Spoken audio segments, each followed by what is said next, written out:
Star హీరోలు సామాన్యంగా దెయ్యాలు ఆత్మల జోలికి వెళ్లలేరు. వాళ్ళ ఇమేజ్ కు తగ్గ జానర్ కాదని ఫీల్ అవుతూ ఉంటారు. కాంచన ప్రేమ కథా చిత్రం హిట్ కావడంతో హర్రర్ ఎంటర్టైన్మెంట్ జానర్ కు క్రేజ్ వచ్చింది. ఇదే కోవలో వచ్చిన ఓం భీమ్ బుష్, గీతాంజలి మంచి లాభాలు తీసుకొచ్చాయి. ప్రేమ కథా చిత్రం ఇచ్చిన సక్సెస్ ధైర్యంతో మారుతి ఏకంగా పాన్ ఇండియా హీరో ప్రభాస్ ను డైరెక్ట్ చేసే ఛాన్స్ అందుకున్నాడు. స్టార్ హీరోలు హర్రర్ ను టచ్ చేయడానికి భయపడతారు. అయితే ప్రభాస్ మాత్రం రాజాసాబ్ తో హర్రర్ ఎంటర్టైన్ తో సంక్రాంతికి వస్తున్నాడు. ముందుగా టీజర్ తో మెప్పించి సినిమాపై నమ్మకాన్ని పెంచాడు దర్శకుడు.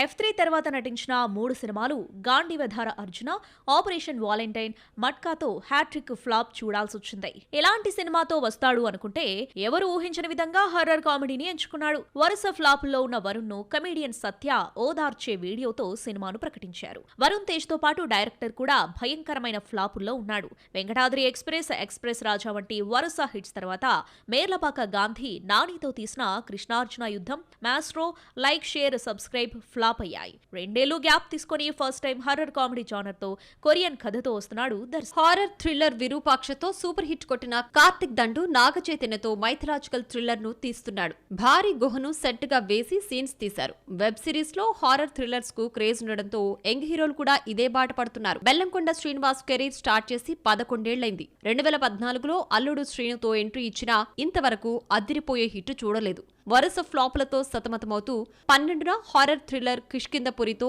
అదృష్టం పరీక్షించుకుంటున్నాడు. హీరోయిన్ అనుపమ పరమేశ్వరన్ దయ్యంగా కనిపిస్తోంది.